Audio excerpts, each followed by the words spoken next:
Hello mga kapatid, andito na naman ang inyong Ate Marie, Tita Marie, Nanay Marie, Mami Nay at si Aling Marie ang inyong kakampi. Magandang tanghali po. Oras na po ng pagluluto. Ay hindi, kain na pala. Okay, ako po ay nagagalit doon sa mga tao na nagsasabing si Senador Bam Aquino ay bumaliktad na kay Duterte. Nako, no. Hindi po mangyayari yan mga kapatid. Para sa kaalaman ng mga nag-iisip ng hindi maganda kay Senador Bam, si Senador Bam ay isang Aquino na kahit kailan, hindi yan pumapanig sa mali. No?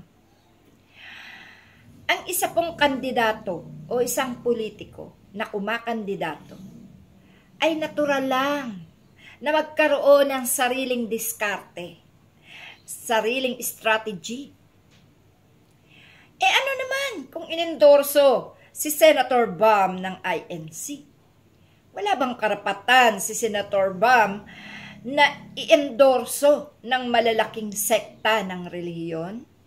Wala na bang karapatan ang bawat sekta ng relihiyon na mag-endorso ng kanilang politiko? Lalo na nga ba kapag sila ay interesado dito? Opo, non-partisan dapat ang mga sekta ng relihiyon. Hindi po nila kailangang makisawsaw. Pero, kung gusto nila na sila ay mag-endorso, sinong makakapigil? Sinong pwedeng makialam? Si Senator Bam ay isang taong may paninindigan. Isang taong marunong magdala ng kanyang posisyon. Isang taong tumutupad sa pangako. Isang tao na merong dinadalang magandang pangalan. No? Hindi po porket inendorso si Senator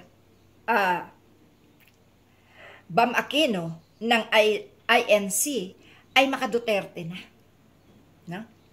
Linawin ko po, hindi traidor, hindi plastic, at hindi po pwede na ang isang Aquino ay makiisa sa mga pasaway sa gobyerno. No? Walang kasalanan si Senator Bam kung siya man ay inendorso ng kung sinong mga tao. No? Kayo na mga nagbablog, kayo na mga kumakalaban, kayo na mga humahatol, mag-isip kayo. May kanya-kanyang diskarte sila. Alam nila yung kanilang pinapasok. No? Ano? Hindi na ba pwede talagang magkasundo-sundo ang mga Pilipino? Para sa akin, ngayon nagkakasundo na ang pula at rosas. Pilitin natin na maging kasundo rin ang mga berde.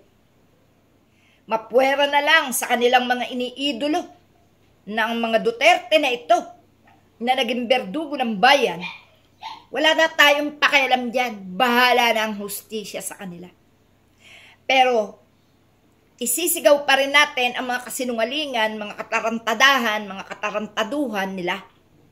Pero yung mga nananalig sa kanila, hintayin natin na sila'y maliwanagan, magbago, makiisa bilang mga Pilipino sa ating kapwa Pilipino. Magkasundo at magkaisa ng pananaw. Yung bang nagkabuklod-buklod tayong magkakalaban daw dahil lang sa kanilang mga idolo?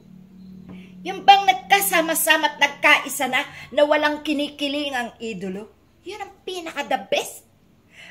Bagkus ang titingnan nating lahat, hindi ang kulay, hindi ang mga politikong nito na umuupo sa gobyerno, hindi dapat sambahin, hindi dapat idoluhin, hindi dapat maging panatiko, bagkus magsama-sama tayo ng para lang sa ating bansa. At kung sinong kakawawa sa ating bansa, tayo ang lalaban. Tayo ang magkakaisa. Dayuhan man o taga-lokal na mang-aapi sa ating bayan. Tayo'y kailangang nagkakaisa. Pula ka man, rosas ka man, dilaw ka man, o berde ka man. No? Ako po kayo manggi.